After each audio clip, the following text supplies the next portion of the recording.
7 steps to overcome your burnout. This is a part 2 of the video where I spoke about what are the signs of burnout. And if you haven't watched that video, you might as well want to check the link and watch that video and come back here. So 7 steps to overcome your burnout. Hi, my name is Dr. Meghana Dikshit. I'm the author of the book You Matter and Brain and Performance Expert. If you're ready to go for understanding of what all can you do to change your state of mind, your state of body and be more focused, overcome your burnout, type ready in the chat box. So let's dive deep into this subject to understand. Type ready in the chat box and let's start. The first step is to embrace your stress. Knowing what are you stressed about is very, very important for our brain to stay at rest. What happens? Why do we get stressed? We get stressed because every time you feel you're not in control, you're going to feel threatened, and that threat is going to make you feel stress. So the moment you start embracing and understanding that your attention is more on what is not in control, and that making you feel anxious and fearful. So how about focusing on what you can do about that stress, how to get more control over your situation. So the first thing that you need to do in this situation is acknowledge that you're stressed. And why are you stressed? So take your pen and paper and write down, what is the stress all about? Why do you feel stress? Now, once you have acknowledged your stress, the second thing that you need to do is you own your stress. How do you own your stress? So write this sentence down, okay? And let me know in the comment section once you fill the sentence up. I am stressed because I deeply care about. What's the fill in the blanks? So if you're a mother and if you're stressed about going to the job and not able to be there for the family and things like that. So I am stressed about, I'm not able to be for my child because I deeply care about his or her well-being. So the moment you own your stress, you take the responsibility of it and you start getting more clarity of what you're not able to control, you will automatically start feeling much better in your space. Third step into embracing your stress is using your stress. Yes, you can use your stress. Now, whether your stress will consume you or you start focusing on understanding what are the reactions come out of you. When the trigger is right in front of you, what happens? How do you react to it? And when you react in a certain manner, what are the consequences of that reaction? So next time when the trigger comes in your space, how would you like to respond to that trigger? How would you like to change the way you react in that situation? When you have it ready on paper, it gives your brain the ability to have more clarity of your action steps in embracing your stress. So let me know, are you going to embrace your stress? Type in the chat box, embrace your stress, or EYS. Type EYS. That's your first step to, stop getting burnout. EYS. Second step in overcoming your burnout is building resilience. Now, resilience can go a long way when you're tackling with the stress. Let's be honest, stress is a part of our life and everyday life. Every time you are expanding yourself, you're pushing your boundaries, you're getting out of your comfort zone, you're going to feel stressed. And if you're someone who's on this channel, I know one thing, that you're interested in your personal growth, you're interested in growing in your life, and you're a fairly ambitious person. So stress is going to be part of our life, and only way to tackle with it is by resilience building in your space. Now, how do you start building the resilience? The first step of building resilience is planning your day, and most importantly, planning the first 20 minutes of your day. When you wake up in the morning, the routine that you set for yourself is very, very important to train your brain. The moment you open your work email, the load of work, the pressure that comes to you, it's going to hijack your brain. It's going to hijack all the hormones, and it's going to make you feel that you're heading for a disaster. So the first few minutes of your waking up would be very useful if you can use them for meditating, maybe for journaling, maybe for just breathing exercises, and training your brain to be ready for what is coming up ahead. Like, if you want to go for a battle, you don't train for a battle during the battle, right? You fight the battle when you're in the battle. You train yourself before the battle. It's like that. Building resilience is always before you get stressed, and it's an everyday thing. So plan your first few minutes of the day. The second part of building resilience is by managing your stress levels. How about making a compulsory break a part of your routine? Every 2 hours, maybe just taking a 10-15 minutes break, maybe just to walk outside of your office, or maybe just, go somewhere, or just walk around the block, or do something that will give you the recharge time to manage the stress levels. Maybe setting up an alarm every couple of hours.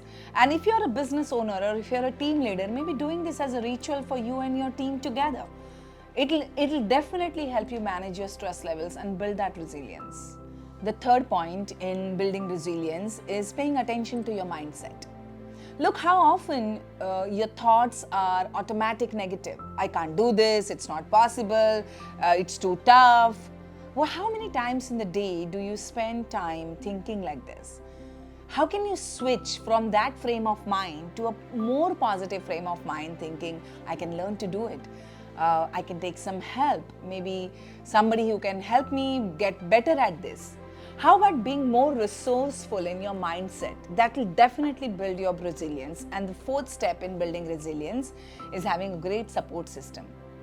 So having a great support system at home, building a supporting network at work is an essential part of building your resilience back up. So which part of resilience are you going to choose? What are you going to do? Are you going to take frequent breaks? Are you going to make sure that your morning routine is taken care? Are you making sure that your mindset is going to take care? Or are you going to build a support network? Let me know in the chat box. Resilience building, type RB. Type RB in the chat box if you are someone who's going to build resilience inside you. Third point in coping up with burnout is exercise. Research says that, the people, those who work out as little as 10 minutes in a day, really are resilient, really are able to manage with the stress much better. The endorphins in their body helps them to keep their energy levels higher in difficult situations and stressful situations. Now, I know sometimes it's very difficult to continue to work out and to be focused on your exercise. So I want to give you something very simple. Building a routine is more important than what kind of an exercise you do. So how do you build a routine? The routine can be built by the time that you can dedicate. What is the time that you're going to do? Like the first thing in the morning when you wake up, middle of the day, by the end of the day, when are you going to do it? Like how? My suggestion would be the first thing in the morning, because that's where you're setting you're taking care of both the things. You're taking care of your mindset, you're taking care of your body. So the first 20 minutes, maybe 10 minutes you can spend in doing some quick HIIT or quick exercises that can really help you. Now, my second suggestion in this pattern is that don't focus on the results, but focus on building the habit. Habit of exercise is more important than the results that it's giving you. And the third suggestion in the exercise category is choose something very simple. Don't look for, suddenly changing your lifestyle fully, going to the gym and doing this. It won't last. So pick up something very simple. If possible, if you can just go for a quick run, quick walk, maybe climbing stairs up and down, or maybe just doing a little floor exercises. That is easily accessible, easily available, and that doesn't take much of efforts. You don't have to go to the gym to do exercise, but you can start building the habit by simply putting in these small little efforts for 10 to 15 minutes in the morning when you wake up, and then going about your day will really help you to cope with your burnout. So let me know in the chat box. Third step is exercise. Type E for exercise in the chat box. Fourth and most important step is eating a healthy, balanced diet. Most often when you're stressed, most often when you're burnout, we end up, eating wrong foods like junk food, sugary food, salty foods. We automatically go there. A lot of consumption of alcohol or smoking, and all of this builds up, and it kind of triggers a negative cycle. Caffeine is one of the ways that science has proven today that it kind of creates a very, very imbalanced hormones in your body, leading to eventual burnout and meltdown. So how about building the right eating habits? How about eating the carbs, the proteins, the good fats, whatever is required. How about going on a right eating habits that can really in a long way impact you in a better way? I'll tell you something. A lot of people have a misconception that, you know what, eating good food means spending too much money. That's not true. If you can actually look at the quality of food and the kind of food that you're eating, in a long run, you're saving a lot of money and you're building your health. So look at this as an investment rather than an expense. The fifth point is getting good sleeping habits. Now, if you're someone who's not sleeping well, or if you're someone who's having disturbed sleep or doesn't have a right time to sleep or erratic hours, then you must watch my video that I've already done on the sleeping habits that you need to change. And I need to tell you this, that sleep is a very integral part of your rest of your brain. See, when you are awake, when you're doing all your work and you're stressed, your brain is fully alert and coping up with that stress. The only time your brain gets to recuperate, heal, and regenerate the new neurons is when you go to sleep. And if your sleep is improper, if you're not able to go into the deep sleep, your brain is not recovering. And when your brain doesn't recover, it gets you into that feedback loop of constantly being under stress. And most importantly, you keep releasing the stress hormones throughout the day, and that creates a lot of havoc in your physical health too, causing you many distresses like bloating or gastrointestinal disorders like irritable bowel syndrome, chronic headaches and migraines, neck, shoulder, back pains. All this could be the reason behind all of this could be just simple sleep habits. So focus on your sleeping habits, and that will be really, really helpful for you. The sixth and a very important point, which is again culturally we are not trained to do this, is gratitude. If you're someone who keeps saying thank you to other people for they doing some kind work, kind stuff for you, it's great.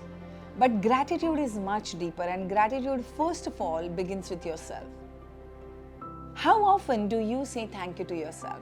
When you look into the mirror, how often you pat your back and you say, hey, you are a champion and you're so amazing, you're waking up every single day and you're doing this every single day. A lot of times we have a very critical inner dialogue which talks about, big deal if you're doing this, it's not a big deal. How about being often more into the gratitude for your body for putting in so much effort, for yourself for doing all those small little efforts, even though you're going through a lot of stress, handling it, trying to cope up, being a good person, trying to help other people, being grateful for external resources too. What all things are already there in your life that you're grateful for? Writing a gratitude journal every night before you go to sleep is a great way of not getting burnout. So if you're someone who's not writing the gratitude journal, start doing that today onwards. And let me know in the comment section, what are the 5 things that you're grateful for? Hit that comment section, start it here, right now, and train your brain to look at the positive, focus on what is good happening in your life. And trust me on this, as a brain performance expert, I can tell you this, that the moment you focus on the good things in your life, your brain will automatically activate that reticular activation system and start attracting more things to be grateful for. What are the 5 things you're grateful for? Hit that comment section and let me know. 7th and the last very, very important point. Ask for help. A lot of times I see people going through the challenges in their life and they're struggling alone. Because a lot of times we are conditioned in childhood that if you are someone who's asking for help, you're weak. Now that's not true. Human evolution suggests that the humans have only evolved because we supported each other in the journey. Now, if you're someone who's really, really struggling and suffering, I would suggest don't just rely on your friends and family, but go a little extra and find that therapist or find someone who's an expert in the subject and actually can help you overcome your burnout, at the same time give you the coping strategies so that you start handling your life much better. This would be a worthy investment, I can guarantee you about it. And if you're someone who would like to get my introductory workshop completely complimentary, you would like to know how your brain functions and how can you train yourself to not feel burnout, I would want you to hit that comment section, check that link of my workshop, and join me on my free introductory workshop to get more insights. Quickly click on the link.